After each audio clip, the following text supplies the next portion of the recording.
everybody. Welcome to another video by Liminal Spaces. So today we are talking about Planet of the Apes, which I am super excited about. It's a brilliant film. I actually hadn't seen it in a long time, and I was really surprised watching it again. I thoroughly enjoyed it. Now, this is the original film from 1968. We may do stuff on the later films. There was 4 sequels to this original Planet of the Apes, and now I believe soon there's going to be 4 total new films about Planet of the Apes. I've seen them. We generally try to see them, I guess. It's never been a huge thing. I think the real problem, to be honest, is that first Tim Burton film. It didn't build enough drive for us to want to go see the other films, even though we did see them. I'm pretty sure I've seen them, and I think they're good. They just don't stick in my memory like the originals. But maybe eventually I'll see them again and we'll want to talk about them. We'll see about that.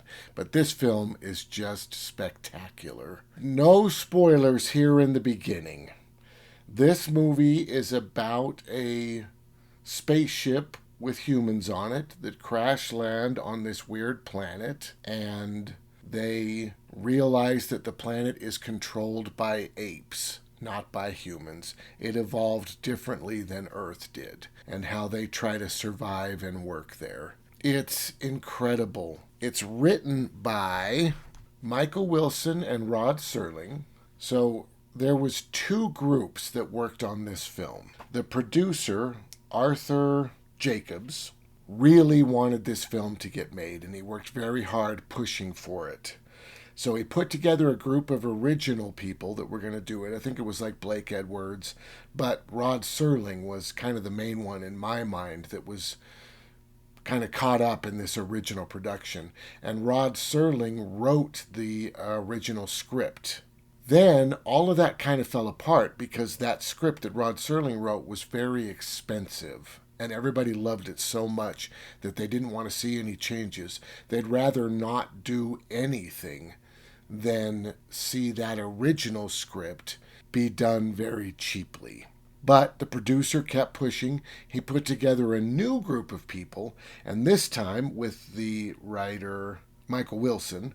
And Michael Wilson went through and rewrote Rod Serling's script to make it more affordable. Instead of the apes being evolved to the point that they all have cars and there's huge buildings and all that kind of stuff, he brought the society way down so that they live in huts, and they have cameras and they have guns, but they don't have vehicles. They ride horses. So it's just a different technological age, I guess. And that made the show a lot more affordable to film. But all of the original ideas that are put forth in the script come from Rod Serling. So I want to talk about these 2 writers a tiny bit. We'll start with Michael Wilson.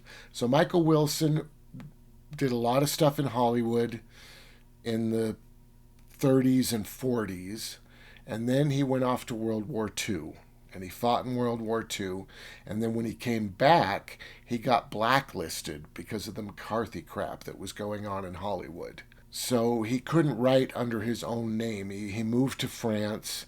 He did a lot of European productions, and he did write for Hollywood, but they would either change his name, right? He could write under a different name, or they would just give credit to the person who wrote the original novel instead of the people writing the film, or there wouldn't be any credit at all for writers, which was very weird. So for this film and for Bridge Over the River Kwai, sorry for mispronouncing names and other things in this video, I'm sorry, they actually put the novel writer's name on there, and that is Pierre Boulez. I'm not sure how to pronounce his name. He's French, I believe. So originally they put his name on Bridge Over the River Kwai, which was the most successful book he'd written, and then he wrote Planet of the Apes, and they put his name on the film of that one as well. Now the version that I watched, I had to rent it off of Amazon Prime because I don't own a copy of the film. I did go and order the 50th anniversary Blu-ray box set of the original 5 films. I do not know why they haven't been released in 4K yet. It's very strange to me that they're, especially with the new films being made. Like right now, you can buy a box set that's got, I think, the first 3 new movies and the original 5 films, and it's marked as 4K. The box set says 4K, but only the newer films are 4K, and the original 5 are still Blu-ray. So I don't know what they're doing with Planet of the Apes. There must be some kind of weird problem with rights, because I believe it would do very well on 4K. People would buy it up. So I'm not sure. So I bought the Blu-ray box set. It hasn't arrived yet. So I just rented it off of Amazon. And it's great, of course. But in that version, for the writer's credits, it does say Michael Wilson and Rod Serling. It gives them both credit. So that must have been how they eventually decided to give credit to the writers for the film, which is good. That McCarthy stuff is just a joke. Now, Rod Serling, I can't really go into a whole Rod Serling thing here because this needs to be about Planet of the Apes. Rod Serling is incredible. He, of course, did The Twilight Zone. He is very, very political, and that was probably the most shocking thing to me about watching this Planet of the Apes. The opening monologue, for instance, and we're still, these aren't spoilers, this is just the basic kind of idea about the film. The opening monologue is him in the spaceship talking about going into deep hibernation to get back to Earth before their ship crashes. And he says, I wonder, because they're traveling at the speed of light, or almost the speed of light, which means for them, time has basically stopped. But on Earth, time is going by. For the 6 months that they're sleeping, he says that it'll be like 2,000 years on the planet Earth. And this is an actual scientifically proven fact. The faster you go, the slower time goes. What they did originally is they had a couple atomic clocks, and they took them both to an airport, and then one of the atomic clocks stayed in the airport, and the other atomic clock they put on an airplane, and they flew the plane around the planet Earth. And when they got back to the airport, they checked the clocks, and the one that was on the plane was behind the one that stayed at the airport. It actually slowed down. And atomic clocks do not slow down. It's based on, I think, particles losing pieces of themselves. It's part of radiation and half-life, and they're the most accurate things that we have. Also, all of the satellites that orbit the Earth, that tell our cell phones what time it is, they constantly have to adjust the time so that we receive the right time on our cell phone, as opposed to what time it actually is for them flying around the Earth. So, of course, when they crash land, he looks at the clock and he realizes that for Earth time, they're like, the year is like 3,600 or something weird like that. It's way in the future for Earth time. But for them, all they've done is basically grown beards, right? Because they've just been asleep for 6 months. But, sorry, that was a big segue. But in the opening monologue that he gives before he goes to sleep, he talks about how he hopes that when they arrive back on Earth, humanity will have stopped warring with its brothers and will stop forcing its neighbors' children to starve, which is very harsh and very direct. And I really appreciate that about Rod Serling and also about this film in general. A lot of the Twilight Zone is very, very political, and it's great. It's great to have because it goes beyond just general wokeness. And I'm not disturbed by wokeness. I like Star Trek, of course, so I want things to be woke. But this is like condemning of humanity This is like pointing out how truly horrid we actually are. And I really love that. So they eventually got a director named Franklin J. Schaffner, and he did Patton, I think is the most successful other thing that we would kind of be aware of, people of my age. And he's an excellent director, very influential, very important back in the 50s and the 60s. And just a tiny bit more about Michael Wilson. He worked on Lawrence of Arabia as well, another production that we would be aware of. All kinds of stuff. I mean, he's got Academy Awards, he's done all kinds of amazing things, but Lawrence of Arabia was really the one that stuck out to me. I highly recommend this film. If you have not seen The Planet of the Apes, the original, you need to see it. And if you have not seen it in a very long time, you should watch it again. It's really incredible. It's almost 2 hours long, and I feel like overall it really earns that length. I do feel like they could have cut maybe 10 or 15 minutes. It feels like it lags just a tiny bit through the middle, but honestly, it really is an excellent, amazing film and one that you must see. So we're going to go into some spoilers now. So like I said earlier, this film is very critical of humanity. The lead character in the film, played by Charlton Heston, chose to go on this mission knowing that by the time he got back, it'd be 2,000 years in the future and everyone he ever knew would be long dead. He chose to take the mission because he was so disgusted with humanity being the way that it was. And he's the only one that survives through this. There's 3 other astronauts. The first one is a female.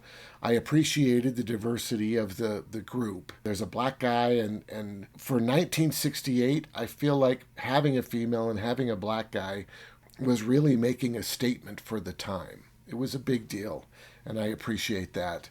Unfortunately, the female and the black guy are the first 2 people to die.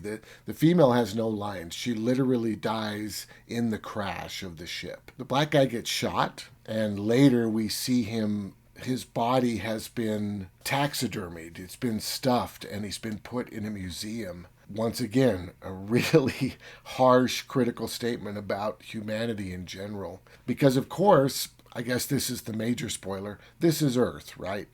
That's why Chris recommended that we do this film, because he felt like the book he was reading, one of the big twists would eventually be that the whole thing takes place on Earth, which I think turns out to be true for those books. And it's true for this as well. This is Earth. Humans nuked themselves out of existence. And, well, not out of existence. Humans still exist, but they can't speak. They're not intelligent in any way. They can't write. Anything like that. They're basically just like a pack of wild animals. So seeing the way that the apes behave, keeping the humans in cages and doing brain experiments on them and all that kind of stuff, which is exactly what we do to animals, of course.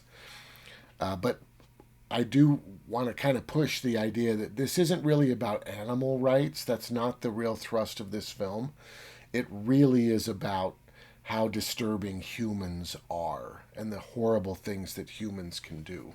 The music is fantastic in this film. I probably should have talked about this earlier, but it's incredible. I believe it got nominated for an Academy Award. Of course, Jerry Goldsmith has done hundreds of scores, I swear. I'm just going to read off of a list here of a bunch of stuff just so we know. He did 5 of the Star Trek films, which is awesome. He did the Rambo franchise. He did Logan's Run, Planet of the Apes, Tora Tora Tora, Patton, Chinatown, The Omen, Alien, Poltergeist, The Secret of Nim, The Medicine Man, Gremlins, Hoosiers, Total Recall, Basic Instinct, Air Force One, LA Confidential, Mulan, The Mummy. I mean, just crazy. He's done tons and tons of scores, and the music is incredible. It's very weird, and it's almost like the Twilight Zone theme in the sense that it's very fractured, and you just get these weird sounds coming out, and it's really brilliant. Creates this really scary feel. I believe this film was really terrifying when it first came out. The themes are so dark, and the them just running through the desert trying to figure out where they are after the crash, and there's no life anywhere, and then suddenly you start seeing these weird human forms in the background, but they don't notice them. And I mean, it's crazy. It's really, really good, and the makeup is incredible as well. I'm sure you've all seen the prosthetics that they use for this original film. It was so popular. The film did incredibly well when it opened, and all those prosthetics were designed by a person named John Chambers. One neat thing that I do want to point out is they talk about the fact that there's no moon around this planet, which I think is a really great idea because our moon is so recognizable. You know, if you crash land on a planet and look up and see our moon, you know you're on Earth, right? Whether you see the rabbit in the moon or the man in the moon or whatever, we're just so used to it because it always faces the same way for us. That's what we see when we look up at the night sky. So I thought that was a brilliant choice, a good catch, because that would give it away. You know, it's neat that they had to talk about. It's neat that they had the foresight to get rid of the moon as the one thing that would tell them that they're on the planet Earth. Also, a lot of it was filmed around Lake Powell, which I didn't realize. Lake Powell, I think, is in southern Utah, and it's a very unique location because there's no real life. It's all rock, but it's a lake. So you've got these walls of rock and you've got arches, you know, typical southern Utah stuff, but you're on a boat, which is very interesting. And sometimes it's these narrow canyons. You can go down these narrow canyons as the lake splits off into these fingers. It's a really beautiful, interesting place. And I can see why they chose to film there because it looks very unnatural. It's bizarre.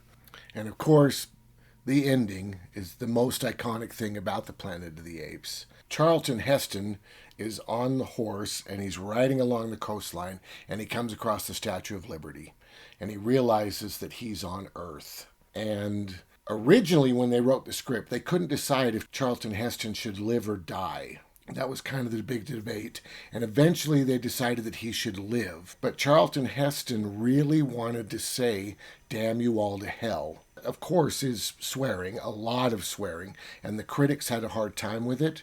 But supposedly he explained to them that he wasn't just swearing, he was literally asking God to damn the human race for what it had done.